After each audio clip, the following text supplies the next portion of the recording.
Boa noite a todos, sejam muito bem-vindos à nossa Jornada Profissional 2020. Esse ano, no formato online, né, devido ao momento que estamos todos aí passando, sendo inseridos, estamos num método online esse ano, mas temos a convicção de que será uma noite muito proveitosa para todos, tá? Fiquem ligados aí na nossa programação, no nosso canal, quem ainda não se inscreveu, não ativou as notificações, por favor, façam, porque vai ser mais fácil de vocês acompanharem as nossas programações pelas nossas redes sociais também. Nossos alunos, professores, sejam muito bem-vindos. Estamos dando início hoje ao nosso ciclo de palestras, de conversas sobre diversas áreas e espero que vocês aproveitem muito, tá?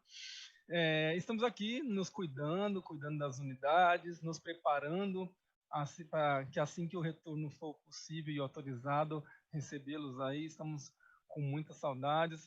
Estamos aí na nossa aula online pelo Teams, mas a gente gostaria muito de estar mais pertinho de vocês. Mas, se Deus quiser, logo, logo estaremos aí todos juntos, tá? Enquanto isso não acontece, nós vamos aí interagindo bastante com vocês por mais um veículo que é o nosso canal do YouTube. E essa noite trouxemos aqui uma pessoa extremamente especial para todos nós, um parceiro de longa data aí, tanto aqui da Escola de Salvador, quanto de todo o Grupo SEB. Ele é psicólogo, ele é atuante como psicoterapeuta, ele é professor de psicologia, consultor empresarial e educacional, tem uma longa experiência aí nos encontros de educação, ele é autor de vários livros, escreve para jornais, revistas, tem uma grande experiência aí em consultorias, tanto na parte de prefeitura quanto na parte educacional, tá? Seja muito bem-vindo, nosso amigo Guilherme Davoli, a nossa Jornada Profissional 2020. Olá, Jader. Prazer enorme poder estar falando com vocês. Com muita saudade, inclusive, de Salvador. Salvador é um lugar que, quando eu não vou trabalhar, eu tento arrumar um jeitinho e vou passear. Então, eu gosto de estar andando por aí, mas já que nesse momento não dá para estar presente aí em Salvador com vocês, vamos aqui no online tentar trocar ideias um pouquinho. E eu gostaria de deixar muito claro, né, para todos os alunos aí, eu falo muito, eu vou estar falando com vocês, mas não tenha dó de mim, não. Mande perguntas, mande os questionamentos, a gente vai trocando ideias. Isso, a gente está com a legenda aqui embaixo, pessoal, com o número do nosso WhatsApp. Podem mandar as perguntas para o Davoli, a gente vai interagindo aqui na tela, fazendo uma escolha, juntando as perguntas, os questionamentos. Podem ir mandando, interagindo com a gente, para a nossa live ser bem dinâmica aí. O Davoli já tem esse espírito dinâmico de conduzir as lives dele, então é muito bacana, tá? E o nosso tema hoje, né, Davoli, é que espaços o mundo nos reserva, né? É complexo falar disso, mas aí, ao mesmo tempo um tema que abre um leque tão gigantesco para a gente dissertar, né? Exato, exato. Bom, vamos começar com algumas questões anteriores a esse momento que nós estamos vivendo, porque aí eu acho que fica um pouco mais fácil de entender. Gente, presta atenção numa coisa. Eu vou primeiro falar de algumas coisas que não tem nada a ver com profissão, para você poder entender o que o mundo, provocando mudanças, ele provoca alterações na questão do estudo, nas questões de espaços profissionais, e a gente caminha. Nos últimos tempos anteriores à chegada da Covid-19 aqui no Brasil, eu estava recebendo um monte de convites e estive num monte de lugares conversando sobre as dificuldades que as pessoas tinham naquele momento, e dois tópicos chamavam muito a atenção. Um era automutilação, as pessoas se cortando, as pessoas se mutilando, e suicídio, muito especialmente suicídio de jovens e adolescentes. E aí vinha o que estava acontecendo no mundo.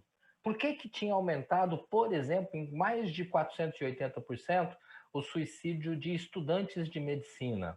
Por que tinha aumentado em perto de 1.840 e poucos por cento o suicídio entre jovens de 16 a 19, 20 anos? Por que a automutilação numa cidade como São Paulo, na rede municipal de educação, chegava a 20% dos alunos já terem se cortado? E olha que tem alunos bem novinhos, ali de 10 anos, 11 anos de idade. Pensando em tudo isso, foi se fazendo um monte de levantamento e uma das questões que era marcante é que as pessoas vinham se isolando. E a partir daí eu gostaria que você, que é estudante, prestasse atenção em dois aspectos. O ser humano tem duas características que são absolutamente humanas, e quem fala disso é uma socióloga chamada Margaret Mead, que escreveu um livro lá na década de 50 que chama Sexo e Temperamento, e ali ela analisava tribos indígenas pelo planeta, mas tribos assim, muito primitivas, muito distantes do contato com a sociedade moderna, tá? E ela foi descobrindo que algumas coisas aconteciam com o ser humano em qualquer lugar do planeta. Então, aquilo não era uma coisa de cultura, era uma característica humana. É um conjunto grande, eu não vou citar aqui, mas tinha duas marcantes. Primeira, o ser humano é um bicho coletivo. Quer dizer, ele é um bicho que, para viver bem, ele precisa estar cercado de outros humanos, e já já a gente vai falar por quê. E, em segundo lugar, o ser humano é um bicho transformador. É um bicho que não se contenta em receber o mundo pronto, né? Então ele mexe no mundo, ele cutuca o mundo, ele transforma o mundo. Por isso que a gente usa tanto a palavra mundo mutante, né? O Raul Seixas, baiano, falou muito bem sobre essa questão de mutação, né? Da metamorfose ambulante. Então eu tenho que partir de algumas ideias que são claras. O ser humano é coletivo e o ser humano mexe no mundo. Mas o ser humano dos últimos 20 anos, ele vinha ficando mais sozinho, se isolando mais, evitando pessoas diferentes, não querendo sofrer, e na hora que surge, e isso não é uma crítica porque eu uso muito, mas surge especialmente o smartphone, então aí você vai para a sua telinha, e no meio da sua telinha você parece que não precisa ter tanto contato com as pessoas, a ponto de a gente começar a ver pessoas de todas as idades que gostariam de comer um lanche, mas é melhor trazer o lanche em casa para não ter que ir. Gostaria de estar num lugar diferente, mas já cansei dos lugares, eu vou ficando. Então, olha que interessante, né? Hoje a gente fala do isolamento consequente da Covid-19, mas a gente vinha se isolando, né? E não estou falando de você que é mais jovem, eu estou falando de todos nós, os pais, os professores que possam estar assistindo. A gente vinha se isolando, cada um no seu canto, então a gente estava deixando de ser humano. E a gente queria que as coisas estivessem prontas. A gente queria coisas resolvidas. A gente queria que o professor desse uma aula que de cara eu já entendesse, porque ela tinha um arroz e feijão prontinho que eu era capaz de compreender. Se eu tiver que pensar muito, pesquisar muito, se eu tiver que dar muita opinião, aquilo não me contenta. Bom, se por um lado nós vínhamos nos isolando, você fala, o que isso tem a ver com suicídio? Já já eu chego lá. A gente foi se isolando. Do outro lado, isso também já tem mais de 20 anos, as grandes corporações, as grandes empresas do planeta, elas começavam a falar, nós precisamos de gente que trabalhe em grupo, nós precisamos de gente que seja colaborador, a gente precisa de pessoas que se ajudam, que dê ideias, a gente não quer alguém, por exemplo, um engenheiro muito bom que vem aqui e tem que ter o que tem que fazer. Ele tem que vir aqui e, além de fazer o que tem que fazer, ele dá sugestões, ele dá ideias, ele debate. Pô, então tinha uma coisa errada, né? A gente querendo ficar sozinho e as grandes empresas falando, nós precisamos que vocês trabalhem juntos. Mudou o conceito. Antigamente a gente falava que alguém que trabalhava no lugar era funcionário. Por quê? Porque funcionava, né? Tem que chegar a tal hora, sair tal hora, não sei o quê. Ó, a tal hora você toma café, mas volta depressa e funciona. Eu quero um copo d'água. Alguém traz um copo d'água, esse cara funciona. Hoje quem funciona é robô, de vez em quando funciona, né? Computador funciona, tá? E o ser humano deixou de ser funcionário e agora ele é chamado de colaborador. Troca ideia, debate, não aceita coisa pronta. O que é um aluno colaborador? É aquele que não se contenta em assistir uma aula. Ele pergunta, ele questiona, se ele já ouviu falar, ele vai lá e debate. Você fala, mas tem professor que talvez não goste disso. Cara, o professor gosta disso porque esse aluno que debate é o aluno que está aprendendo de verdade. E esse aluno que debate é o cara que, passando pela faculdade A, B ou C, seja lá qual for a fonte, ele está dentro daquilo que o mercado de trabalho espera. Nas próximas semanas, vocês vão estar recebendo uma série de eventos online falando de profissões diferentes, tá? Mas observe que há uma linha muito clara. Provavelmente todos vão estar falando da necessidade, por exemplo, de você formado na área tal, aprender a trabalhar com alguém que é da outra área. você que é especialista aqui, depender da ajuda do especialista de lá. Por quê? Porque a gente vai ter que estar colaborando e trocando ideias. Ah, mas e o suicídio? Bom, o que aconteceu? O ser humano foi ficando muito sozinho e querendo que o mundo ficasse pronto. Nós começamos a exigir a perfeição. O corpo perfeito, o celular perfeito, o cabelo perfeito, a nota perfeita. Eu quero que me respeitem, eu quero que façam as coisas do meu jeito. E a hora que o mundo não me respeita, aquilo vai me dando uma sensação profunda de inutilidade. E quando o ser humano se sente inútil, perceba, isso não é tristeza. Quando ele se sente inútil, cria um vazio. E é nesse vazio que o histórico de suicídio, que sempre existiu na história da humanidade, passou a se transformar em algo extremamente comum, porque esse vazio é, para que eu sirvo? Volta nos indígenas, o ser humano ele é coletivo e ele é útil, porque ele transforma o mundo. E nós fomos saindo disso, tá? Então nós já vimos no processo de isolamento muito perigoso. De repente, vem a Covid-19, e aí, por uma série de razões, agora a gente tem que ficar isolado. E aí eu ouço de algumas pessoas, especialmente de alguns pais, né, expressões do jeito assim: nossa, eu não suporto mais, eu não vejo a hora de voltar para aquela vida. Sim, mas aquela vida era tão boa assim? Se estava tendo tanta automutilação, tanta dificuldade de relacionamento, tanto isolamento social, é para aquela vida que eu quero voltar? Naquela vida, qual seria a chance de vocês, estudantes, das minhas filhas, estudantes, virem a ser futuros desempregados se a gente só queria que o mundo nos obedecesse e a gente não queria estar interagindo e trocando ideias com o mundo? Vamos fazer o seguinte, eu vou jogar algumas imagens para vocês aí e eu peço que o pessoal passe a compartilhar a minha tela um pouquinho, né? E eu gostaria que você observasse esses detalhes, né? Você já se sentiu mais ou menos assim? Quer dizer, sendo controlado pelo mundo à sua volta? Alguém fala, ah, você que está no terceiro ano, você devia prestar a profissão tal e tal, porque essas aqui são as boas. Ah, mas eu queria prestar tal coisa. Não, isso aí não vira nada, isso aí não chega a lugar nenhum. Gente, primeira coisa, nós não sabemos qual é a profissão do futuro. Daqui a pouquinho você vai ouvir uma frase de um cara chamado Domenico De Masi, um italiano contemporâneo nosso, está vivo, né? Em que ele tenta mostrar claramente que se você tiver um grande diploma, pode ser que isso não resolva nada. Eu lembro quando eu era moleque, tinha lá meus 17 anos, 18 anos, meu pai virava para a gente e falava: a maior herança que eu posso deixar para os meus filhos é um diploma de faculdade, né? Ou até diploma de ensino médio, tá? Todas as famílias me Tá. diziam isso.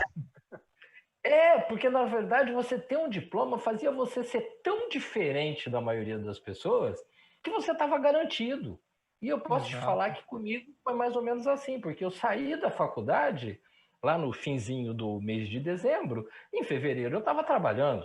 Pô, então havia uma lógica nisso. Só que, queridos, eu estou falando de 1982, que foi quando eu acabei minha faculdade, tá? Eu tenho essa carinha de 35, 40, mas estou indo para 61, tá?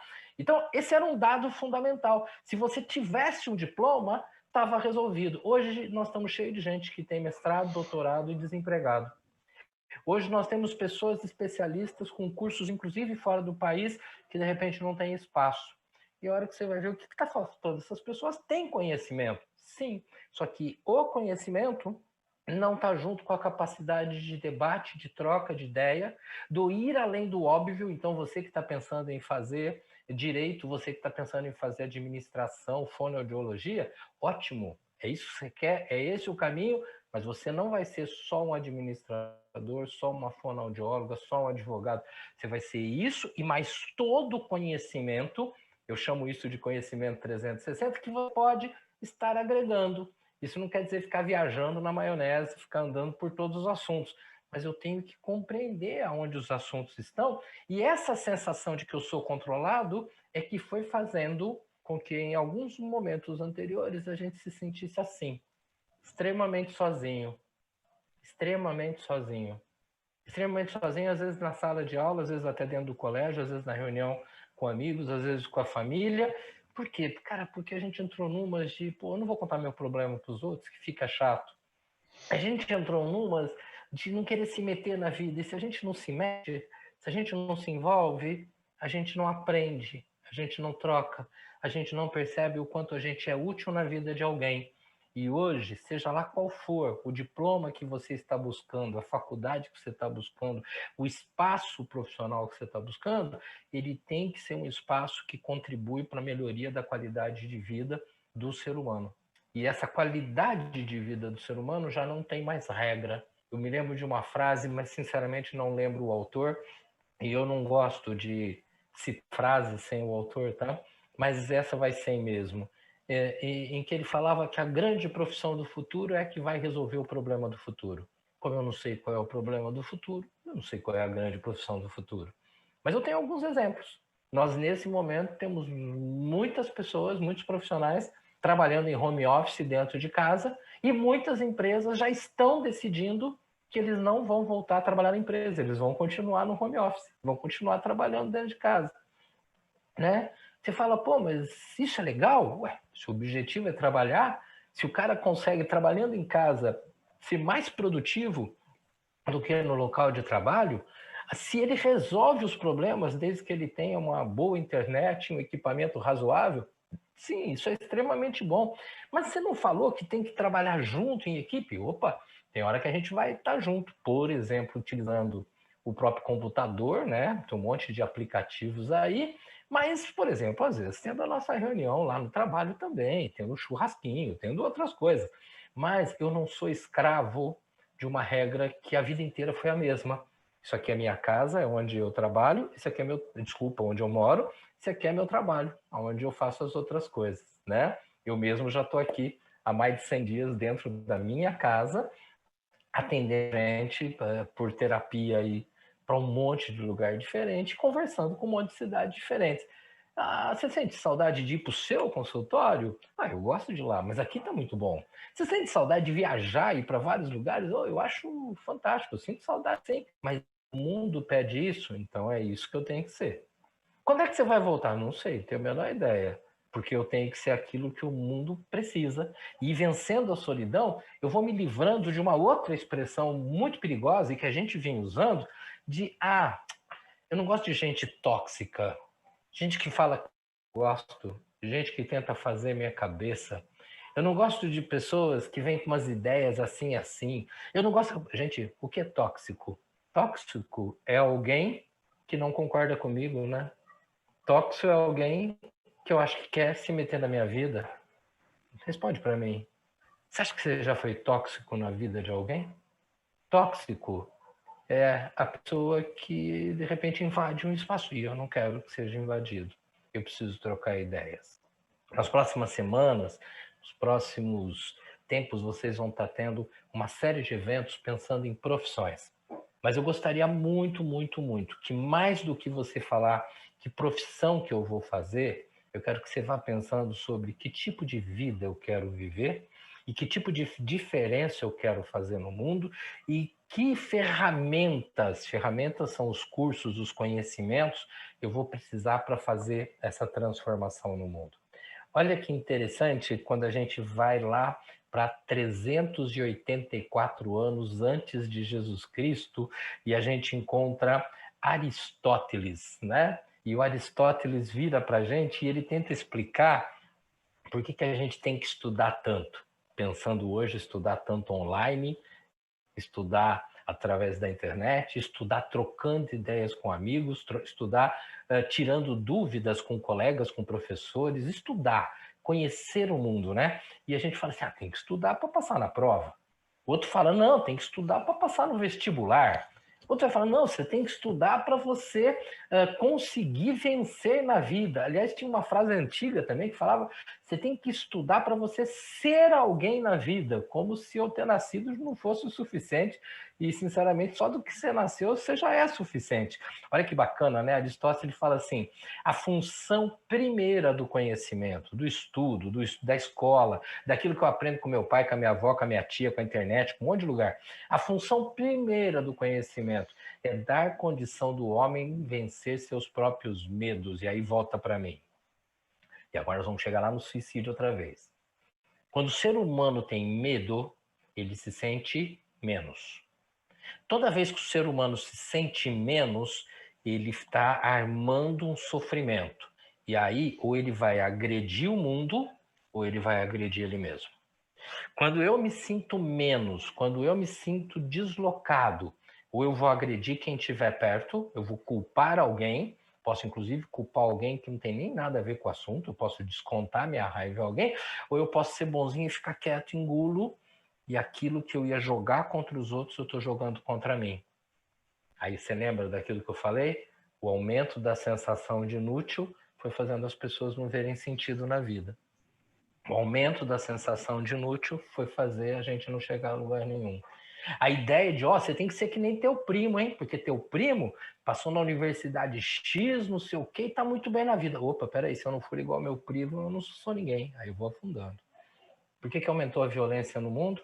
Aliás, vamos ser mais próximos de nós mesmos, porque aumentou tanto a violência no nosso país, especialmente porque as pessoas começaram a se sentir menores, e por se sentir menor, ou você se arrebenta, ou você arrebenta o outro, ou você se machuca, ou você machuca o outro. Nós estamos num processo que é o de ter o conhecimento, esse que os colégios trazem, ter o conhecimento para ter capacidade de trocar ideia, discutir, debater com outras pessoas. E quando eu troco ideia e debato com as outras pessoas, o meu conhecimento ele ferve, ele cresce, ele se torna extremamente positivo, e aí eu me transformo num cara capaz de mexer no mundo, porque eu tenho a ferramenta da matemática, da história, da geografia, da física, do inglês, da ética, da arte. Eu tenho as ferramentas, eu tenho um monte de ferramenta, eu tenho um monte de conhecimento. Mas se eu ficar quieto, parar atrás de uma tela e querendo que o mundo traga as respostas, por mais que você possa ter uma nota muito alta, pode ser que você não se enquadre nesse mundo que pede colaboração, pede colaboradores, e lembra, isso já é de antes da Covid-19. E agora com a Covid-19? Agora a gente fala sobre a volta às aulas, que o Jader agora há pouco comentou. Eu tenho conversado com gente em vários lugares do Brasil, cada lugar se fala uma data diferente, cada lugar se fala uma forma diferente, e o mais interessante, todos os lugares estão com medo. Professores estão com medo, pais estão com medo, alguns alunos estão com medo, alguns alunos estão com uma tremenda dificuldade de trabalhar pela internet, outros estão achando que estão conseguindo render até mais estando diante de uma tela. Pô, é muito doido, é muito variável, mas uma coisa é clara, o que vem pela frente, eu nem vou falar o restante do ano, mas o que vem para 2021, 22, 23, não é o começo de uma nova era. Não, não precisa ser isso. Mas é, sem dúvida, a retomada de uma série de condutas que vai desde as escolas até as empresas, até as famílias. Para isso, eu preciso lembrar de Aristóteles. Eu estou usando o conhecimento para não ter medo ou eu tenho medo de tudo? Eu estou usando o conhecimento para compreender as coisas e para saber que se eu estou em dúvida entre duas profissões, não é para perguntar, tipo, minha mãe mandou escolher e aí eu escolho. Não, peraí, essa profissão tem mais a minha cara ou não tem? Cara, aumentou muito o número de estudantes que tem duas profissões. Por outro lado, aumentou muito o número de estudantes que entram em grandes universidades e 2, 3 meses depois desistem porque não era aquilo que eles queriam. Porque, no fundo, eles não sabiam o que estavam buscando. E a gente precisa ter um pouco de noção. Por isso, quando a gente fala de um processo como esse, nos próximos dias aí, com uma série de eventos para você ver profissionais falando, mas, por favor, não se contente em ver. Pergunte, olha, no bom sentido da palavra, atormente os profissionais para que você tenha subsídio para falar, cara, essa profissão que é minha cara, essa profissão tem o meu jeitão. Ah, então você decidiu tua profissão para os próximos 40 anos? Não, pode ser que você tenha decidido por um tempo. Cara, eu sou psicólogo e esse ano eu estou completando 38 anos como psicólogo. Você acha que eu sou só psicólogo? Não, cara, eu sou psicólogo, eu gosto de tocar violão, eu sou um churrasqueiro, eu sou motorista, eu já trabalhei de vendedor, eu dei aula, que é um negócio que eu nunca pensei que ia fazer na vida. Eu fiz 1 milhão de coisas e sou apaixonado por arquitetura. Por quê? Porque eu não sou uma coisa, eu sou um conjunto de capacidades, e cada um de nós é um conjunto de capacidades, e dentro de um conceito mais antigo a gente falava, não, mas você é bom para isso. Não, ninguém é bom só para isso. Eu sou útil, lembra? E vivendo no coletivo, e conversando com pessoas diferentes, e especialmente conversando com pessoas que trazem ideias novas, eu me torno mais útil ainda e troco mais experiência. Lembra que eu falei de Domenico De Masi, né? O italiano, filósofo, a frase dele é essa aqui. Ele falou isso há mais de 30, quase 40 anos atrás. Ele fala: não existe a profissão do futuro, 2020, 21, 22, 23. O que existe são profissionais do futuro. Gente que tem jogo de cintura para pensar o que está acontecendo no mundo. Você fala, cara que faz qualquer coisa? Não, qualquer coisa parece que é alguém irresponsável que faz de qualquer jeito. Não, gente que capricha, gente que quer entender mais, gente que quer se superar e que pode usar outras pessoas e a própria tecnologia para se superar a cada momento, tá? Mas eu estou olhando aqui o rosto do Jader em vários momentos, olhando para um monte de lado diferente. Você tem alguma pergunta para me mandar? Porque aí a gente vai trocando ideias. Pode até tirar o meu PowerPoint aí da tela, se quiserem, ou você quer que eu interrompa? Eles têm, vou dar uma compilada aqui, viu, da Vole. Tá. Mas existe uma sequência de perguntas aqui mais voltada à expectativa do pós-pandemia. Como é que você espera que esse socioemocional das pessoas, como é que você acha que vai estar esse retorno? Porque a gente sabe que vai ser gradual, principalmente na escola vai ser algo híbrido, a gente tem várias vertentes ainda em estudo, em expectativas, né? Mas, Sim. no geral, as pessoas, é, o emocional dessas pessoas, você acha que está todo mundo já se preparando para esse retorno? Ou vai ser ainda algo que inesperado? Gostaria muito de poder dizer que as pessoas estão se preparando ou até se estão preparadas para um retorno, mas a verdade não é essa não, tá? Gente, nós estamos vivendo algo, desculpa a comparação que eu vou fazer, mas muito, muito semelhante ao que acontece com animais quando são colocados dentro de um jardim zoológico. Por maior que seja o espaço que ele ocupa, ele está segregado de uma série de hábitos que ele tinha no dia a dia. O que acaba acontecendo no zoológico é que os animais eles começam a desenvolver manias, né? Algumas manias que nós humanos achamos super bacanas, vêm comer na mão da gente às vezes, né? Eles são agradáveis em certo momento. Você fala, ué, mas espera aí, disseram que ele é um animal mais violento. Sim, sim, mas aqui ele está segregado, né? O que está acontecendo nesse período de isolamento? Eu vou falar em mais ou menos 100 dias. Cada lugar no Brasil está dando um tempo, mas no meu está mais ou menos assim. É que todas as nossas emoções elas estão aflorando. Nós estamos enjaulados no sentido de que não podemos fazer todas as coisas, né? E aí, se eu tenho uma tendência ao choro, eu choro mais. Se eu tenho uma tendência a reclamar, eu reclamo mais. Se eu tenho uma tendência a culpar os outros, eu culpo mais. Se eu tenho uma tendência a ficar quieto no meu canto ou a ficar agitado, eu fico mais. Isso acontece absolutamente com todo mundo, com as crianças menores, que não é o caso de hoje. Isso está mais claro. Tem sido muito comum algumas famílias, às vezes, procurar a gente e falar: mas depois que começou toda essa coisa do isolamento, minha filha, acho que ela entrou em depressão. Não, ela não entrou em depressão, ela está triste. Por quê? Ué, porque a tristeza é quando você vê e a coisa não sai do seu jeito. Depressão é quando eu me sinto inútil. E há uma diferença entre, não fui bem numa prova, que é tristeza, ou fiquei sabendo de um problema e é uma tristeza, e a depressão, que é quando está tudo certo, mas eu não consigo viver no meio dessa situação. Bom, pensando assim, nós não estamos conseguindo, durante esse período, nos preparar para uma volta. Porque preparar para uma volta, independente de eu estar falando de alunos, pais ou professores, é eu estar pensando claramente de que forma que eu vou me aproximar das pessoas que eu gosto e me comunicar com elas. A gente não está se preparando, a gente só fala assim, daí quando liberar a gente vê. Daí vai ter as normas da época. Não, eu não estou perguntando sobre normas, regra, higiene, nós estamos cansados de ver isso. Eu estou falando assim, tá, mas como é que eu vou proceder quando encontrar meu colega? Até que ponto eu vou virar para ele e falar, ó, vamos curtir a nossa presença com uma certa distância. Eu sei que tem alguns aí assistindo que vão falar, ah, não, tudo bobagem, eu não acredito em nada disso, a gente vai de qualquer jeito. Tudo bem, eu estou colocando os meus conceitos, você vai pensando os seus enquanto eu coloco os meus. Como é que eu vou me comunicar com essas pessoas? Como é que vai ser realizar um trabalho em grupo, né? Que, de acordo com as mudanças que a educação está trazendo, no caso do ensino médio, isso não fica tão definido, né? Mas como é que seria trabalhar dessa forma? Eu preciso pensar sobre como é que eu posso demonstrar afeto para alguém, porque a gente tem um hábito, né, engraçado, e muito bacana, por sinal, que afeto a gente abraça, a gente beija, a gente encosta no outro, a gente agarra o cabelo da outra pessoa, a gente deita no colo, isso é afeto, né? Não, afeto aqui, com as palavras, né?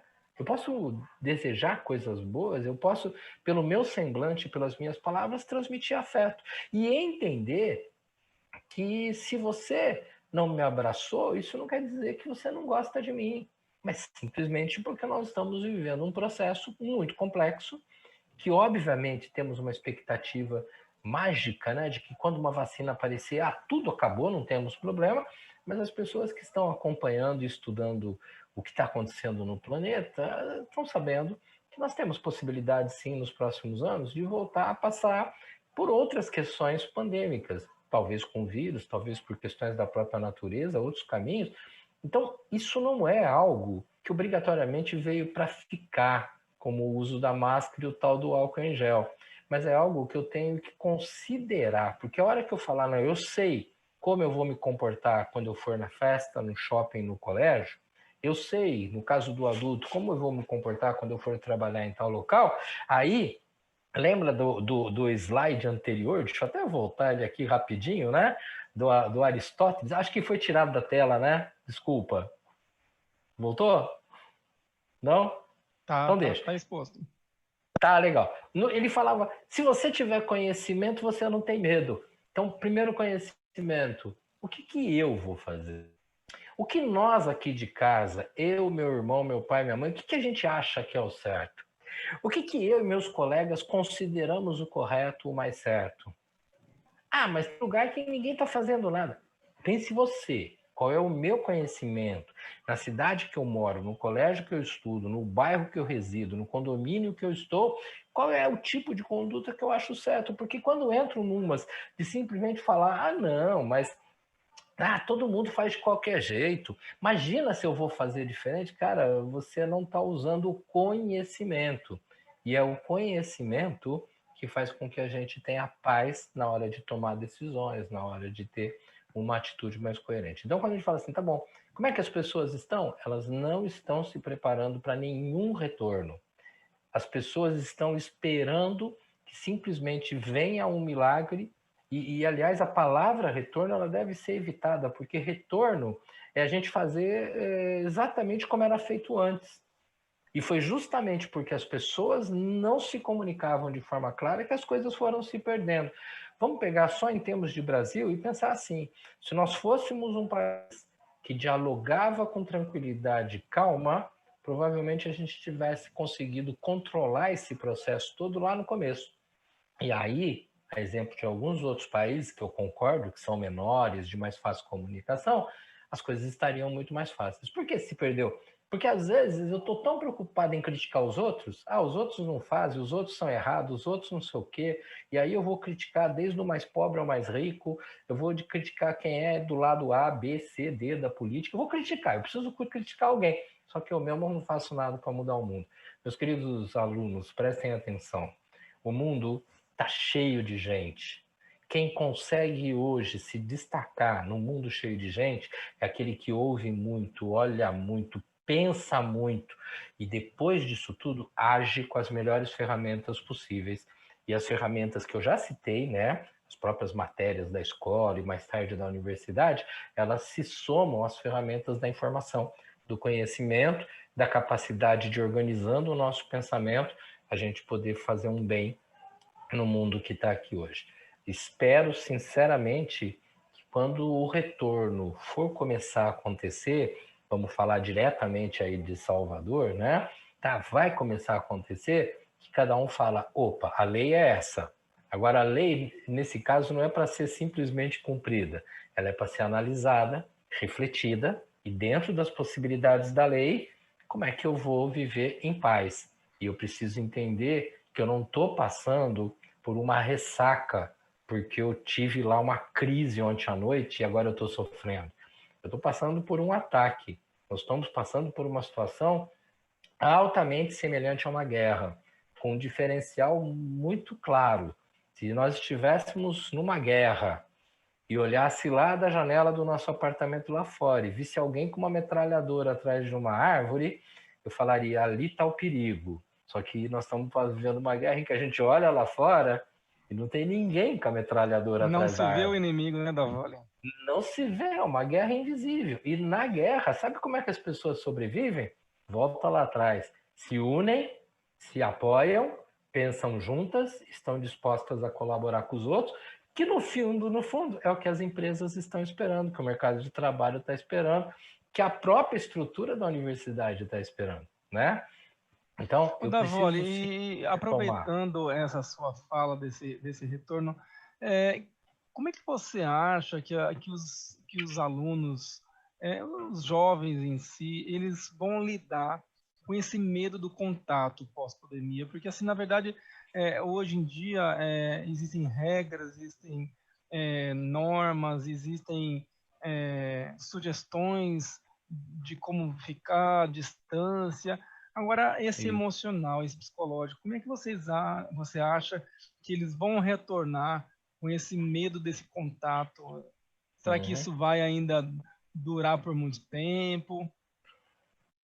Olha, numa live recente que eu fiz com o pessoal lá do Rio Grande do Sul, eles falavam assim, porque o difícil mesmo no retorno são as crianças pequenas, né?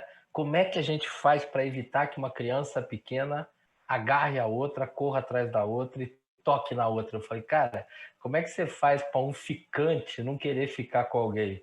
Como é que você faz para alguém que está namorando não querer chegar perto? Como é que se faz para que amigos e amigas do médio, da faculdade, né, não tenham o desejo do toque físico? Porque, gente, a gente vem num processo da história da humanidade, mas que ficou muito marcante a partir ali do final da década de 60, 70, com a liberdade sexual, uma série de coisas que veio até do próprio movimento hippie, né, em contraposição ali à guerra do Vietnã na época, e que fez em que o toque físico fosse o símbolo do prazer, né? Eu dar a mão para alguém, eu abraçar alguém, eu simplesmente dar um beijo no rosto de alguém, isso é prazer, isso é demonstração de afeto, né?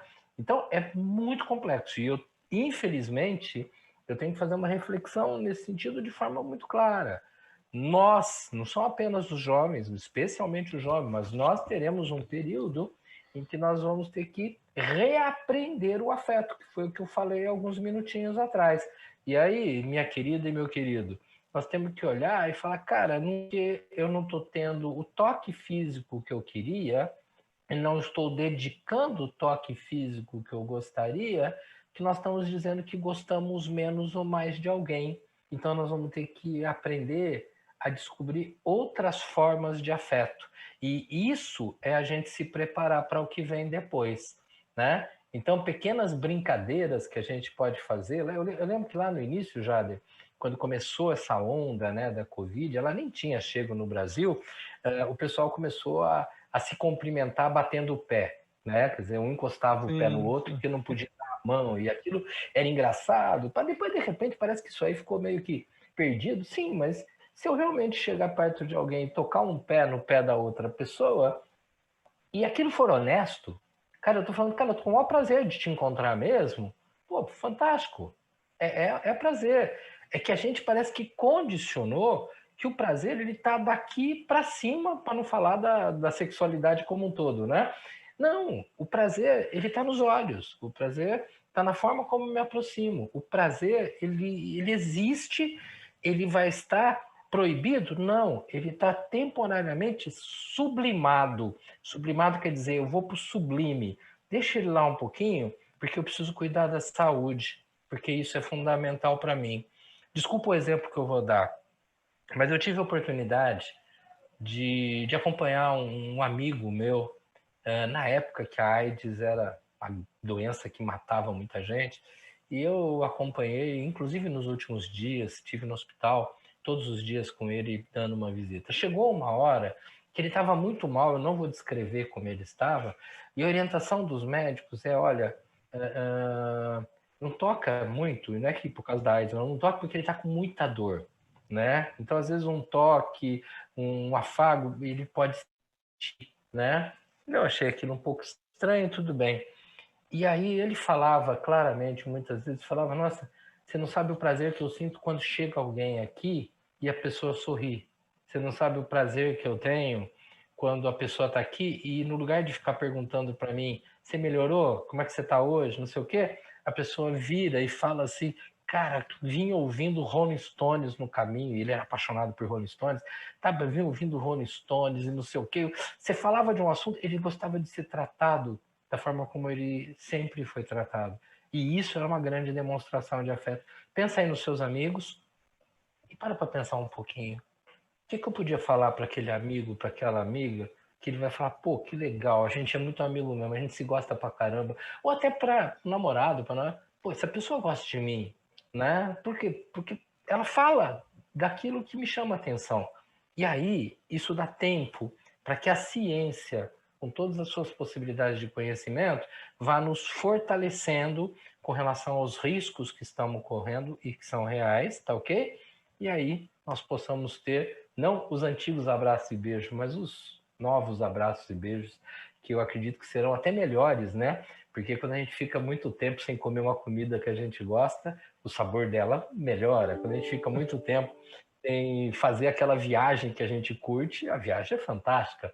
Então, vai haver esse outro momento, sim. A questão é, não tenhamos pressa sim, para aprender. Opa, você está querendo puxar saco de professor? Não, tenhamos pressa para aprender, porque quem aprende sobre coisas e aprende sobre pessoas é um grande colaborador e transformador do mundo. E aí as portas e o meu prazer se revelam de uma maneira muito melhor. Com certeza. Davoli, deixa só te interromper um pouquinho, porque assim, os meninos têm um anseio muito grande em questionar e se auto-questionar sobre as escolhas, né? Estão me perguntando muito aqui a sua opinião sobre essa grande escolha profissional, essa grande dúvida que eles estão enfrentando nessa fase de vida que eles se encontram hoje. Aquela grande questão, eu devo seguir o meu sonho individual ou eu devo seguir mais a expectativa que a sociedade impõe hoje do profissional ligado à parte financeira, à parte de oferta no mercado? O que você acha que eles devem se guiar para poder estar esclarecendo um pouquinho melhor a vida deles hoje? Tá, o que eu observo, isso é muito nítido, não é uma opinião pessoal não, tá? É que quando a gente volta alguns anos atrás, 40 anos atrás, essa coisa de o que é o mercado, o que paga melhor, o que tem mais chance, as profissões que dão melhor, e por isso que a imagem do Domênico De Masi aí nos ajuda um pouquinho nesse momento, o que a gente observa é que ali havia uma estabilidade. Então era comum você falar, olha, eu vou me formar em determinada coisa, eu vou por uma profissão aqui, engenheiro elétrico, meu sonho como engenheiro elétrico é trabalhar na empresa X, e de repente eu ficava a vida inteira trabalhando naquela empresa, ganhando muito bem, sendo respeitado e tudo mais. Nos nossos pais, no nosso passado, isso era absolutamente comum, você passar a vida inteira trabalhando numa coisa só. Tinha até uma expressão antiga, engraçada, que as pessoas falavam, a minha carteira de trabalho só tem um carimbo. Isso era sinal que um cara que trabalhou a vida inteira ali, isso Na era vida inteira. respeitado, né? Hoje não, hoje a chance de você trocar de espaços ela é muito grande, porque as empresas estão mudando. Uma empresa que produz isso, depois ela produz aquilo, depois produz outra coisa, tá? E o próprio profissional, ele não se contenta muitas vezes de ficar fazendo, aliás, na maioria das vezes, de ficar sempre fazendo a mesma coisa. Então ele quer mudar, ele quer ter chance, ele quer crescer, ele quer ter novos espaços. Pouca gente pensa diferente e a aceleração das mudanças da sociedade estão exigindo isso de uma forma cada vez mais intensa. Então, quando a gente fala assim, eu devo seguir meu sonho, eu acho que você deve seguir teu sonho, desde que você pegue o teu sonho, ponha em cima da mesa e faça uma análise sobre o teu sonho. E no meio dessa análise, pode ser até que surja o item, como é que está o mercado hoje? Mas lembra, como é que está o mercado em Salvador? Ah, aqui é muito bom, ótimo. Não, essa profissão não tem muito mercado em Salvador. Sim, mas de repente ela tem um grande mercado em Belo Horizonte. Ou ela tem um grande mercado no Rio Grande do Sul. E hoje nós somos cidadãos do mundo. Com a maior facilidade, a gente está aqui e vai para lá. Né? É diferente de antigamente que você nascia em Cruz das Almas, aí na Bahia, e provavelmente você ia casar com alguém de Cruz das Almas, morar em Cruz das Almas e ter filhos em Cruz das Almas, e todo mundo ia estudar na mesma escola da cidade, né? Por quê? Porque era difícil você mudar de lugar. Hoje somos cidadãos do mundo. Então, a profissão aqui é de um jeito, no outro lugar é de outro. Né? Vamos pegar uma profissão típica, né, que é engenheiro petroquímico, né? Quando eu falo da Bahia, quando eu falo do Rio de Janeiro, opa, tá bom, e se você morasse no interior de Goiás e quisesse fazer engenharia petroquímica? Cara, você vai ter que se deslocar para muito longe, né? Então, eu tenho que entender que o meu sonho, ele precisa ser elaborado. Aliás, vamos trocar a palavra. O meu sonho precisa ser sonhado com o pé no chão. E aí eu vou pensar, qual é o mercado hoje? Como é que era o mercado antigamente? O que estão falando para o futuro? E nesse o que estão falando para o futuro, sempre eu vou ter uma margem de erro de 50% pelo menos. Porque a mudança é muito rápida. Aquilo que é fantástico hoje pode perder a graça daqui a pouco tempo. A grande ideia, ela perde o sentido daqui a pouco. E aí, o tal do profissional do futuro é aquele que escolhe uma profissão, e presta atenção nessa frase, e não se torna escravo do diploma. Porque ele entra aqui e conforme os espaços vão sendo abertos, ele vai se especializando, buscando outras orientações, às vezes, inclusive, mudando um pouco de área, né? Quando eu me formei na faculdade como psicólogo, ser psicólogo estava bom demais. Hoje, alguém que se forma como psicólogo vai ter que fazer pós-graduação nisso, pós-graduação naquilo, especialização naquilo outro, e vai ter que se envolver com outras áreas que algum tempo atrás não existia. Então, primeira coisa, o nosso sonho é importante? Sim. Se for um delírio, o que é delírio? Delírio é quando eu falo assim, deve ser muito legal ser piloto de avião. Só que eu nunca vou lá para ver como é que é ser um piloto de avião. Não, aí é delírio, isso não é sonho. Mas no filme é legal assim, cara, filme é filme. Vamos conversar com o piloto? Vamos ver como é que é a rotina de vida dele? Vamos ver se eu curtiria, porque uma coisa é legal a ideia de pilotar um avião, opa, mas há uma diferença entre pilotar um avião da aeronáutica, né, um jato, e pilotar um avião carregando passageiros. Há uma diferença entre, eu gosto muito de viajar, por isso eu quero ser piloto. Sim, mas você gosta de só viajar? Ou como é que é a tua referência quando você ter uma família, né? Então, trazer tudo isso. Eu posso te garantir que eu me daria muito bem, eu gostaria muito de ter pelo menos umas 4 profissões. Mas o estilo de vida da profissão, às vezes, faz com que eu fale, mas não vale tão a pena, eu prefiro essa aqui que me dá uma liberdade até um ponto e me fecha no outro. A profissão perfeita não existe, porque ela muda de acordo com a situação, já mudava antes e agora muda numa velocidade maior. Então, você sonha com isso? Opa! Mas peraí, mas meu pai e meu tio falam que eu tenho que fazer aquilo. Eu não quero saber da opinião. Pega também o que eles estão falando. Senta.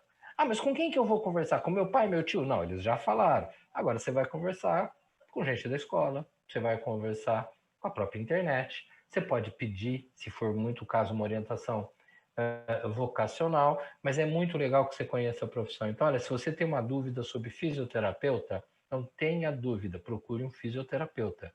Mas como é que eu vou procurar? Cara, os grandes profissionais de qualquer área, eles amam falar das profissões que eles têm. Os grandes profissionais, eles amam contar para você o que eles fazem. Eles curtem a ideia de falar, cara, é assim, assim. Nossa, isso aqui é difícil, mas valeu a pena. Isso aqui eu não gostava muito. Então, se você pensa em uma, duas, três profissões ou mais, tá? Não tenha dó, não. Procure pessoas, entre em contato. E vou te contar mais. Hoje em dia, com a questão da gente estar o tempo todo em casa, usando computadores e celulares, tá cheio de profissionais que falam assim, liga tal hora para mim aqui que a gente conversa, né? E aí você Com troca ideia. certeza. E Isso. rola um E aí, sentimento, né, desses profissionais, isso. essa dedicação de uma vida, né, o da Vole. Exatamente, exatamente. E aí a coisa caminha de uma forma que eu acho que é bem consistente, é bem legal mesmo, tá? Da Deixa eu Vole, eu mostrar, tô com... Pois não, pois deixa eu não. só mostrar um Pode passar. vídeo. Eu vou pular um slide, tá? O slide tá aí para a tela de vocês? Eu vou Sim, pular eu quero mostrar um vídeo. Vocês vão ver, esse vídeo ele é do começo do ano passado, tá bom? De sim. 2019. E ele mostra as 15 maiores empresas do planeta, como é que elas mudaram de posição num período não muito grande, num período que vai lá de 2000, que é quando começa, até 2019. Você vai ver que a grande marca do mundo é Coca-Cola. Ela fica lá. Coca-Cola tá lá em cima, tá?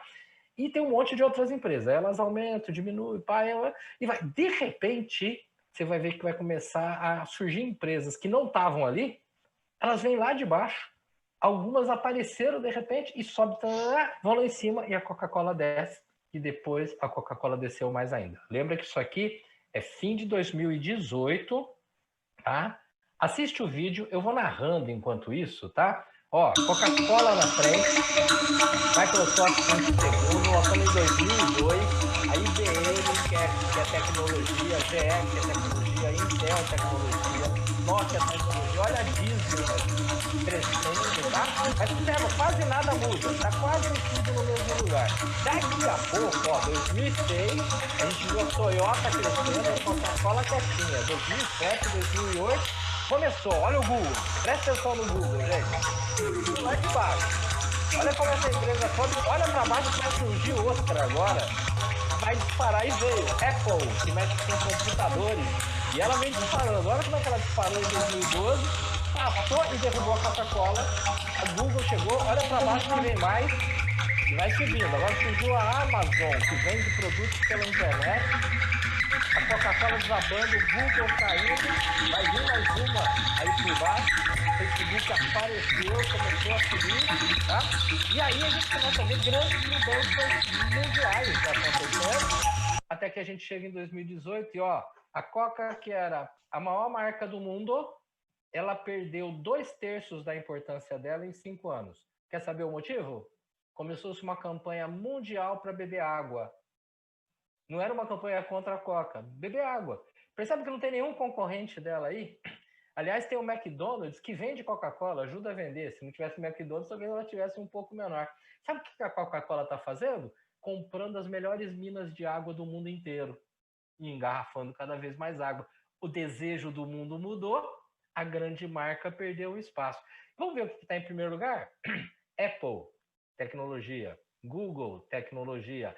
Amazon, você comprar de casa pela tecnologia. Microsoft, tecnologia. Pula Coca-Cola. Samsung, tecnologia.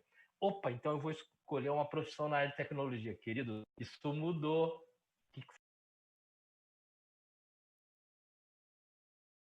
15 maiores marcas do mundo, né?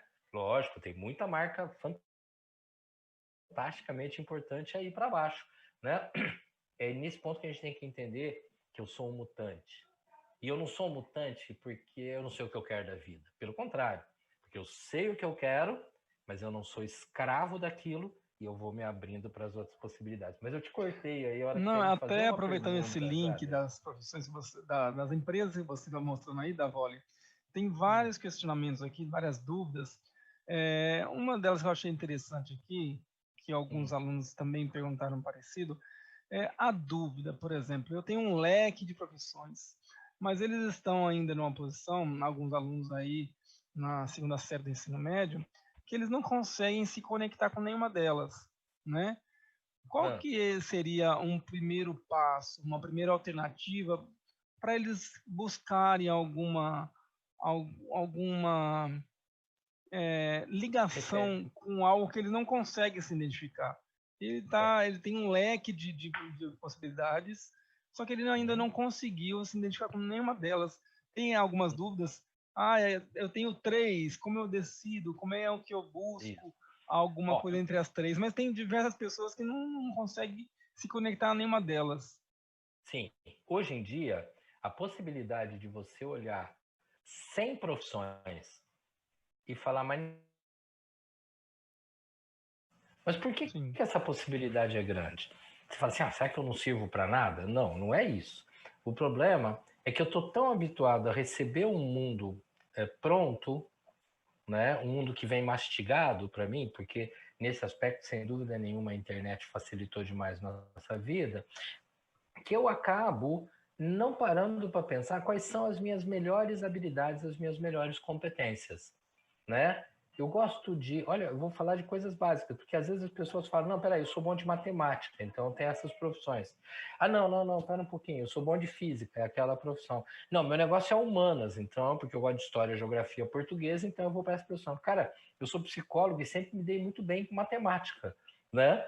E você fala, mas por que você virou psicólogo? Porque tem as outras coisas da vida. Eu, por exemplo, virei psicólogo porque habitualmente eu ia jogar futebol num hospital psiquiátrico numa cidade perto da minha. O colégio era chamado e a gente ia com o time jogar futebol com pessoas que estavam internadas. E ali a gente começou a ver o trabalho no hospital psiquiátrico. E aí, mais alguns contatos, aquilo me chamou a atenção, mas eu gostava de matemática, né? Então, quando eu quero pensar uma profissão, eu preciso me conhecer melhor. Porque não é assim, eu escolho a profissão e ela decide como eu serei. Não, eu olho para as profissões, mas eu preciso olhar para as profissões com o olhar daquilo que eu sei fazer. E se eu nunca me arrisco a fazer as coisas, fica difícil, né? Então eu posso Sim. falar, mas eu quero fazer arquitetura. Mas será que a arquitetura é legal? E aí eu já ouvi gente falando assim, mas arquitetura, engenharia civil é muita arquitetura, muito menos matemática. É porque você está olhando arquitetura e engenharia civil construindo casa, então parece que é uma profissão só, e não é não.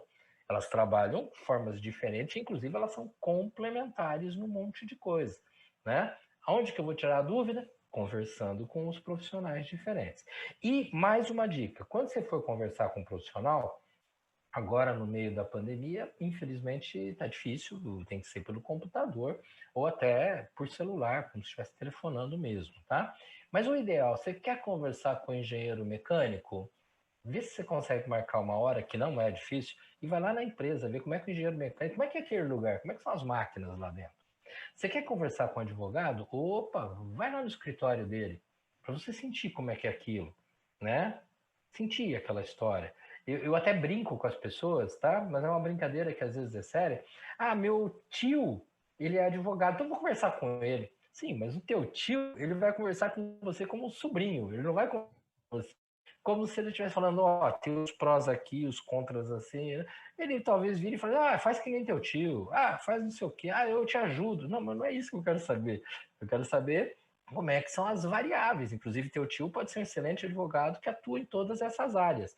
Mas tem mais um monte de outras áreas que o direito também atua. Então, eu preciso experimentar as pessoas profissionais e não simplesmente saber o que é a profissão, porque a pessoa ela me passa o que é a profissão em 2020, 2021, e ela pode até me dar algumas informações, dicas de para que caminho a profissão está caminhando. O meu caso como psicólogo, quando eu me formei, ela era uma profissão com 1 milhão de preconceitos, e no caso do psicólogo homem, então, muito mais preconceito. Hoje é uma faculdade altamente procurada, extremamente conhecida, remunerada de uma forma anos-luz superior ao que era naquela época, e as coisas mudaram. As coisas mudaram por quê? É simples, porque o mundo ficou mais complexo, as pessoas ficaram mais individuais, voltei lá no primeiro texto, ficaram mais sozinhas, mais isoladas, a solidão passou a ser o campo de atuação que a psicologia, a psiquiatria e outras áreas entraram com muita intensidade. Quando eu fazia faculdade, solidão era uma coisa muito específica de alguns momentos para algumas pessoas. Então, há uma diferença nesse sentido. Então, conhecer profissionais do ponto de vista da pessoa é diferente de você mandar umas perguntas para alguém. Vamos escolher um fisioterapeuta. Eu mando umas perguntas: o que é fisioterapia? O que o fisioterapeuta faz? Quanto o fisioterapeuta ganha? Daí ele te responde. Ah, gostei. Ah, não gostei. Não, peraí, você não sentiu. Você não foi conversar com a pessoa. Vai conversar com a pessoa. Vai conversar com a pessoa, às vezes até com mais que uma, e entenda, mesmo assim, você não vai ser obrigatoriamente escravo de uma única profissão, porque nós fomos feitos com competências que nos levam a vários campos e vários espaços diferentes. Eu já tive a oportunidade de conhecer professores que são formados numa área e que têm uma atuação gigante trabalhando com outras áreas. Eu vou ter aqui de fazer uma citação do Sartre. Eu gosto muito de um cara que trabalha com vocês aí, que é o China, né? E o China eu conheci dando palestras em vários lugares do Brasil e falando sobre humanidade, relacionamento, pá. E quando eu vou conversar com ele, o China é da área de exatas, né? E a hora que você fala, opa, mas tem a ver uma coisa com outra? Sim, porque não é uma coisa só, é uma coisa muito mais ampla. Muito interessante, viu, Davoli? Porque, assim, na verdade, a gente passa por um crescimento, por uma evolução, né? E a gente começa de repente, a gente começa a perceber do que os nossos pais tinham na época, né? E Sim. tem algumas perguntas aqui falando justamente disso. Existem muitos jovens que já crescem com aquela vou ser médico, vou ser médico, vou ser dentista, vou ser advogado, e isso por alguma influência da família, ou de pai e mãe, ou de algum, como você disse, algum parente próximo que traz isso já muito forte na relação familiar. E aí, de Sim. repente, quando eu chego no momento de escolha, eu percebo que toda aquela evolução que a minha família trouxe na minha vida quase toda, né? De repente eu me encontro numa posição que não é aquilo que eu quero escolher para mim, né? Então aí começa o grande impasse. Eu realmente vou olhar para dentro de mim, vou saber o que realmente eu quero, ou eu devo seguir aí as normas, as regras familiares, aquilo tudo que a minha vida toda me trouxe, né? Então isso acaba trazendo muito questionamento para alguns jovens que estão nesse momento de decisão. Deixa eu dar um exemplo muito interessante de um rapaz. É um exemplo, tá? Quer dizer, eu não posso generalizar, né? Esse rapaz, ele é de uma família que saiu do Rio Grande do Sul para o Mato Grosso do Sul há muitos anos atrás, compraram muita terra e passaram a trabalhar muito ali na terra com, acho que se não me engano, 3 grandes fazendas, tá? Bom, tá? Ele tá lá, ir para os Estados Unidos para desenvolver numa das áreas de TI que eu não sei especificar, e a família simplesmente ficou extremamente desesperada, porque falou, pô, mas espera um pouco, nós temos uma fortuna aqui e não existe herdeiros, é tudo teu. Então a cabeça dele é, cara, mas eu quero viver com tecnologia. No local que a gente mora aqui, a gente tem uma internet que não dá nem para fazer as coisas que eu preciso, né? Uma cidade no interior do Mato Grosso do Sul, aliás, muito legal, tudo mais, mas que ele não teria esse espaço, por mais que haja um trabalho feito em home office, mas não é o caso. Ele quer trabalhar em grandes laboratórios dessa área, né? Até que depois de algumas orientações ele chegou a uma conclusão muito clara. Ele pode sim fazer todo o trabalho de tecnologia, paralelo a isso, estar aprendendo a administração do que é básico para aquelas estruturas de fazenda, né? Os pais estão aí firmes e fortes, tocando tudo aquilo, mas com o passar do tempo, ele quer amarrar essas duas ideias e poder manter dentro das fazendas gestores especializados que vão administrar a fazenda sob o comando dele, que pode estar numa cidade maior, ali seria Campo Grande ou Dourado, no Mato Grosso do Sul, ou até fora do país, e poder estar gerenciando o processo. Então ele não tem que abdicar de tudo aquilo, né? Porque o mundo mudou. No passado, talvez o avô falasse assim: não, mas o que engorda o gado é o olho do dono, então o dono tem que estar ali todo dia, né? Não necessariamente. Hoje não necessariamente. Se você tem uma estrutura, você tem uma equipe, você tem um conhecimento, inclusive um conhecimento tecnológico, e não apenas para esse rapaz, né? Não, eu posso ir condensando esses projetos. Nós não somos mais simplesmente presos a uma ideia, a uma profissão, a um conceito. Não estou falando, então vou fazer um monte de coisa ao mesmo tempo. Não, você vai fazer uma de cada vez. Primeiro eu aprendo uma coisa bem e vou abrindo meus espaços e entendendo que com aquele conhecimento eu agrego outros e a partir daí eu sou um transformador dessa sociedade que precisa da minha interferência como colaborador. Muito bacana, muito bacana. Uhum. Bom, a gente está aqui, Davoli, com alguns admiradores da psicologia, né? E agora eu vou falar até as 10 da noite, então. é isso. Qual é você, né? Eu acho que surgiu muito da fala que você teve de falar com profissionais da área, né? Você como psicólogo e como um agente aí que trata de diversos assuntos com tantas diferenças de empresas, de órgãos. O que você fala hoje da psicologia? Vamos partir de uma ideia simples. Eu, quando fazia psicologia, quando eu entrei na faculdade, lembra que eu falei do hospital psiquiátrico? O meu projeto era estudar psicologia para trabalhar com dependentes de álcool e droga dentro do hospital. Eu me via, inclusive, vestido de branco no hospital, com dependentes de droga e álcool. Quando eu comecei a fazer o curso, você tem lá 5 anos de curso e que é te apresentado 1 milhão de outras possibilidades. Final das contas, eu já trabalhei num monte de coisa. Uma das poucas coisas que eu nunca fiz foi trabalhar dentro de um hospital psiquiátrico, porque eu fui buscando outros caminhos. Fui trabalhar com crianças especiais, com bebês especiais durante um período. Trabalhar, sim, e trabalho com dependentes químicos aí de droga e álcool, mas na terapia individual. E a coisa foi andando. Chegou um dia que no nosso consultório, isso lá nos primeiros anos, né, vieram alguns atendimentos na época do COC, né, que é o SEB, que a gente chama hoje, né, e eram alunos, né, e aí alguém falou, você não podia dar um pulinho aqui para conversar com os professores? Eu fui lá, conversei, e aí alguém virou para mim e falou assim, você não topava dar uma palestra aqui para os professores, para a gente? Falei, opa, qualquer hora. Cara, eu estava precisando trabalhar, eu tinha poucos clientes e tudo mais, mas era uma oportunidade. Ela falou assim, quanto você cobra? Eu falei, meu Deus, eu já queria vir aqui ter uma chance de trabalhar, ainda vão me pagar, né? Eu não sabia nem quanto cobrar. Aí me pagaram, e o que me pagaram foi muito mais do que eu imaginava, tá?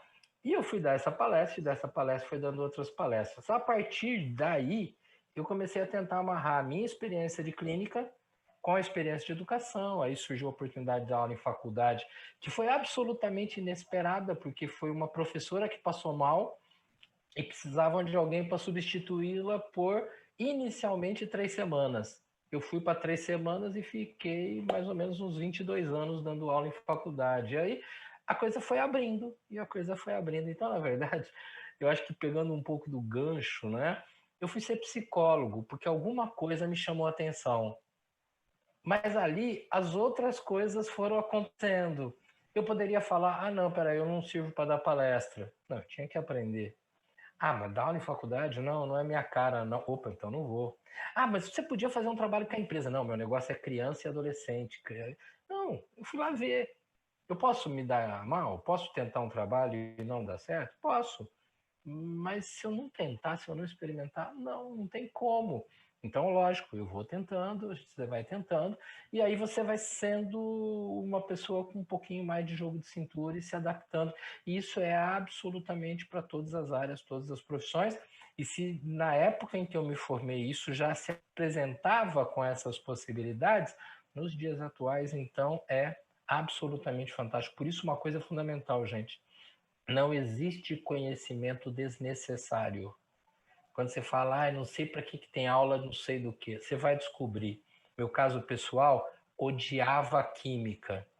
Passei assim, raspando por química. Entrei na faculdade, falei, me livrei de química. Nunca mais eu quero ver química na minha vida. Fui trabalhar com dependente químico, aí eu tive que estudar química. desde as drogas, os remédios, entender alguma coisa da tabela, voltar atrás daquilo, só que agora eu amo estudar produtos químicos, porque agora eu vejo aonde que aquilo é importante. Quando eu estava lá no médio, química era um monte de coisa que eu tinha que decorar para a prova. Não estude para a prova, estude para se armazenar de conhecimento e ser o transformador que você pode ser na vida das pessoas.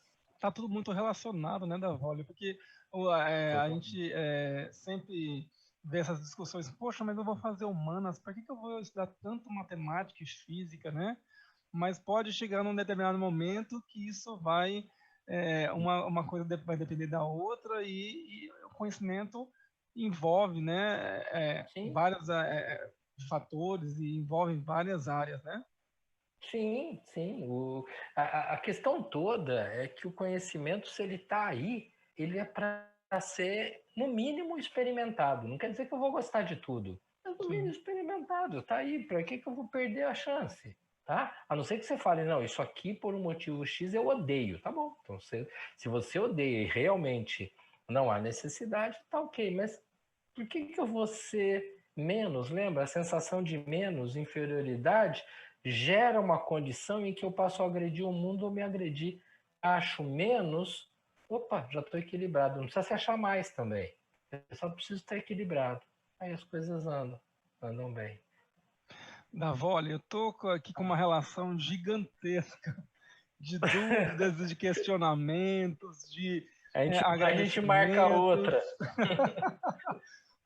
Vamos deixar a porta aberta, viu, Davoli? A nossa jornada vai se prolongar um pouquinho ainda. Quem sabe a gente faz um retorno aí.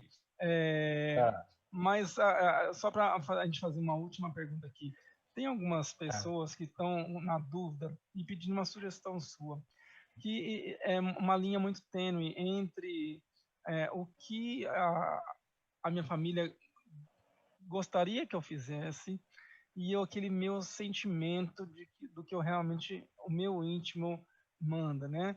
Assim, e aí entra naquele impasse de como lidar, como chegar para o meu pai, como chegar para minha mãe, e lidar com essa possível frustração de eu chegar para ele e falar assim, olha, o que você sempre sonhou que eu fosse não é o que eu gostaria de fazer nesse momento. É, é uma relação, é um momento complicado, principalmente na idade onde eles estão, né? Onde Sim. criou-se uma expectativa de um futuro profissional, da carreira X ou Y. Você Uhum. chegar para esse bate-papo com seu pai e falar, olha, pai, não é por aí. É, o que eu sinto é que a dificuldade que se estabelece na relação pais e filhos, mães e filhos, né? Ela não eclode, ela não aparece na hora que a gente vai para o assunto sério, que seria uma tomada de decisão. É porque a gente já vem há um bom tempo não dialogando muito. E às vezes os pais falam assim: ah, meu filho é assim, a minha filha é assado. E aí está definido. E aí a gente, enquanto filho, fala, ah, mas meu pai tem essa mania, minha mãe tem aquela mania. E aí nos assuntos do dia a dia, a gente não senta e conversa. Lógico que eu não estou falando de todas as famílias, existem exceções, tá? Então, como a gente não senta e conversa, naturalmente, e a gente parece que só vai deixar para sentar e conversar quando tiver um assunto que a gente considera muito sério, muito grave, a gente não acha linguagem. Porque é como se eu falasse latim, meu pai falasse grego, minha mãe falasse uma outra língua qualquer. Então, parece que a gente não vai achar linguagem. Mas por quê? Porque a gente não treinou a linguagem, né? Então, eu, quando estou falando com pais, eu peço, pais, nós precisamos aprender a conversar sobre as coisas simples do dia a dia, compreendendo que achar a linguagem do outro sempre foi difícil, mas hoje em dia é muito mais. Tanto que um pai que tem 3 filhos, provavelmente ele tem que falar 3 línguas, não é assim. Ah, meus filhos são como eu. Tinha uma frase antiga também, aquela filho de peixe, peixinho é. Não, não Sim, é. E de peixe nasce 3 peixes lá que são diferentes, é perigoso um deles voar ainda, né? Então, essa coisa não é tão comum assim. E aí você, na condição de filho, na condição de filha, precisa entender o seguinte: você quer chegar uma hora e poder conversar com seu pai sobre uma determinada carreira? Então, em primeiro lugar, volta uns minutinhos e pensa, cara, pera um pouquinho, eu estou fazendo uma análise clara sobre o que eu quero? Lembra que eu falei, pega o sonho e põe na mesa? Porque se eu chegar para o pai e falar, mas aquela profissão é minha cara, isso que você quer que eu faça não tem nada a ver comigo. Não, essas frases não querem dizer nada. Não querem dizer nada. Opa, mas isso que você quer, eu conversei com fulana de tal, conversei com a prima tal, inclusive, e ela falou que tem um perfil assim. E isso não é algo que eu estou desejando, porque o meu perfil é um pouco mais desse jeito. Então, eu tenho que ter dados um pouco mais claros, porque aí, com dados eu e a outra ou as outras pessoas da minha casa, todos com dados na mão, a gente é capaz de ir fazendo acertos nessa linguagem. E, consequentemente, com esses acertos, a gente pode ir mostrar alguma coisa. Vou te dar um exemplo de uma menina lá de Londrina, no Paraná, que ela veio comentar comigo, ela queria fazer fonoaudiologia, os pais não sabiam nem o que era isso, e os pais queriam outra coisa. Ela procurou, tá? Ela falou, pai, mas vem cá, eu queria que vocês fossem ver o que faz uma fonoaudióloga. Aí ela pegou vídeos no YouTube e falou, dá uma olhadinha, trabalha com problemas de dislalias, trabalha com pessoas que passaram por cirurgias assim, existe esse trabalho dentro do hospital, e não sei o que, os pais nunca tinham parado para pensar que havia um espaço extremamente grande da fonoaudiologia num monte de campos diferentes. Aí foram conversar com uma fonoaudióloga e, cara, eles conseguiram fazer um ajuste muito legal. Mas percebe, a menina, ela se preparou porque ela misturou um sentimento e um conhecimento. Aí ela tinha uma linguagem. Ela não foi para jogar na cara e falou, tem que ser do meu jeito e acabou. Não, né? Óbvio que eu sei que em algumas casas isso é muito mais radical, tá? E a gente não vai ter condição aqui nessa conversa de falar caso a caso, um por um direitinho. Mas se você quiser conversar com alguém, esquece pai e mãe, tá? Se quer conversar com a tua amiga, não vai conversar com a tua amiga que pensa diferente e fala, eu acho isso. Ela vai falar, eu acho aquilo e a gente briga. Não, se prepara. Melhora o teu conhecimento, eu acho isso. Mas não sei o que. Não, mas peraí, ó. Porque eu pensei assim, eu fiz uma análise aqui. Olha, tem esse outro exemplo. A hora que eu começo a ter argumento, até a minha amiga chata começou a olhar e falar, opa, aqui eu já não sei como falar, não, isso é bobagem. Não. Ela que se prepara então para conversar comigo. O conhecimento ele me dá essa condição de, controlando a minha emoção, eu poder apresentar as coisas e a gente chegar a um denominador comum, tá? Com certeza. Bom, Davoli, nosso papo está muito gostoso, está muito bacana. Nós temos aqui diversas perguntas e agradecimentos pelo papo, muito bacana. Que bom. Mas eu diria para a gente fazer aí nossas considerações finais da nossa conversa, para que a gente consiga aí concluir o nosso bate-papo de hoje, Davoli. Deixa eu concluir de uma forma simples. Eu quero usar uma expressão que eu tenho ouvido muito, né? As pessoas viram e mexem nessa história do isolamento, elas falam assim, vai passar. E eu acho que isso está errado, tá? Então eu quero que a gente pense. Só que antes de eu falar isso, que é o finzinho, eu queria aproveitar que a gente tem alguns professores, vou correr uns slides aqui, eu queria só mostrar para os professores bem rapidinho, se alguém tiver interessado, isso daí depois, tá bom?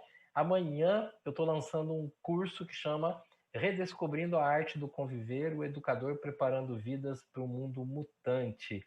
São 4 dias de aula, essa semana na quarta, quinta, e semana que vem na quarta e quinta-feira, das 19 às 21 horas, mas as aulas ficam gravadas e à disposição de quem se inscrever. Custa baratinho, custa R$ 39,90, é num grupo fechado de Facebook, tá? E lá nós vamos estar conversando sobre questões emocionais, questões da aplicabilidade da BNCC, inclusive agora depois com a questão da pandemia. Então tem um monte de assuntos aí que a gente vai estar discutindo e vamos fazer mais ou menos nessa linha que a gente fez aqui durante essa live, tá? Mas aí falando mais para educadores. Tem um pessoal da psicologia também que está se inscrevendo. Se alguém tiver interessado em se inscrever, sim, basta acessar, cursoonline.projetotemas.com.br. cursoonline.projetotemas.com.br e ali você vai encontrar o site do curso para inscrição, para pagamento, para poder ser incluído e tudo mais, tá bom? O curso começa amanhã à noite, mas como eu falei, tem pessoas que estão com tanta agenda lotada com esse negócio da pandemia, a gente está mais lotado do que o normal, né?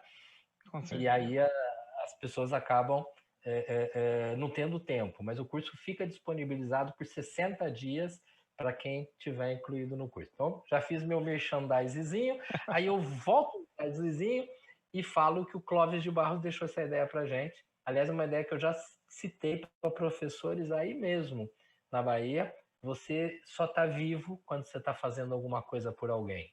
Você só está vivo quando está quebrando o galho de alguém. Lembra da frase que eu falei do final? As pessoas ficam falando, vai passar, vai passar. Ah, não vejo a hora de passar. Ah, mas tudo vai passar. Já vi criança pequena falando isso. Gente, toda vez que eu falo vai passar, eu não me preparo para aquilo que vem pela frente. Então, vamos entender, esse período de isolamento está criando dois tipos de pessoas. Um grupo de pessoas que quer aprender sobre coisas e aprender sobre relacionamentos, e um grupo enorme de pessoas que quer reclamar. Se você faz parte do grupo que só quer reclamar das coisas, você vai sofrer muito quando a gente retomar o ritmo regular de uma vida. Então, vamos aproveitar. Se o que eu vou ficar em casa é mais um dia, uma hora ou mais um ano, eu não sei. Eu só sei que é uma grande chance de eu aprender alguma coisa. E quando eu aprendo Aristóteles, o meu conhecimento me deixa em condição de vencer meu medo. Aí fica tudo um pouco mais fácil, tá bom? Jader, meu querido, um abraço enorme para você, um abraço para todo mundo aí de Salvador, um abraço aos professores com quem eu já estive algumas vezes. Como eu disse, eu tenho saudade de ir para aí com calma, com tempo outra vez, mas fico aqui completamente à disposição de vocês para outros bate-papos e para a gente ir trocando ideias, tá bom? Tudo de bom para vocês. Ótimo, Davoli. Muitíssimo obrigado pela sua disponibilidade, pelo seu papo. Foi, assim, com certeza muito enriquecedor para todos nós, tá? E a gente gostaria só de agradecer a sua participação virtual e a gente espera você aqui, viu, para passear e para compartilhar um pouquinho dessa sua experiência tão grande aí com a gente aqui, com os nossos professores, com o nosso corpo técnico, nossos alunos, numa data aí em breve, tá bom? Muito obrigado. Ótimo. Tá Agradeço. bom.